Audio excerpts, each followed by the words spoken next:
येणाऱ्या बाळासाठी शॉपिंग करायची म्हणून मी खूप जास्त एक्सायटेड होते आणि हॅपीसुद्धा होते. मला तर खूप मस्त फील होऊ लागलं. त्यानंतर छान आवरून घेतलं. संध्याकाळच्या वेळी घराच्या बाहेर पडलो.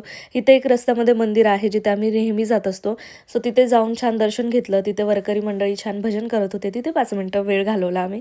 एकदम भारी फील होत होतं. तसं ते भजन ऐकायला कुणीही नव्हतं आमच्या तिघांशिवाय. आम्ही पण जास्त वेळ काही बसलो नाही.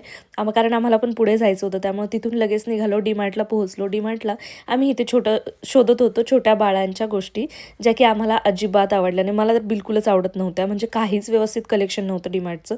त्यानंतर मग मी साईडला होऊन गेले आणि विजयने इथे 2-3 गोष्टी काढल्या.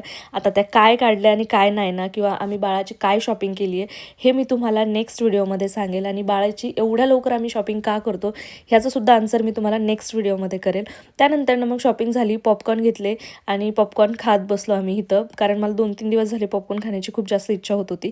आणि आम्हाला डी-मार्टमध्ये काही व्यवस्थित मिळालं नाही. त्यामुळे आम्ही एका शॉपमध्ये गेलो. तिथे बऱ्याचशा गोष्टी बघितल्या. त्यातून आम्हाला जे घ्यायचं होतं आम्ही त्या गोष्टी घेतल्या. आणि खूप जास्त उशीर झाला होता घरी जाण्यासाठी. म्हटलं चला आता बाहेरच काहीतरी खाऊन जाऊयात. तर छान बिर्याणी खायला गेलो. आणि बिर्याणी मला जास्त काही आवडत नाही. ह्या दोघांना जास्त आवडतं. त्यामुळे मग बिर्याणी खाऊन घेतली. आणि आम्ही व्हेजिटेरियन असल्यामुळे आम्ही नेहमी कधीही घ्यायचं झालं तर व्हेज बिर्याणीच घेत असतो. त्यानंतर घरी आलो आणि घरी आल्याच्या नंतर माझी अशी काही अवस्था होती, इतकं जास्त डोकं दुखत होतं ना की मी डोक्याला बांधून झोपले होते. तर चला भेटू नेक्स्ट व्हिडिओमध्ये. बाय.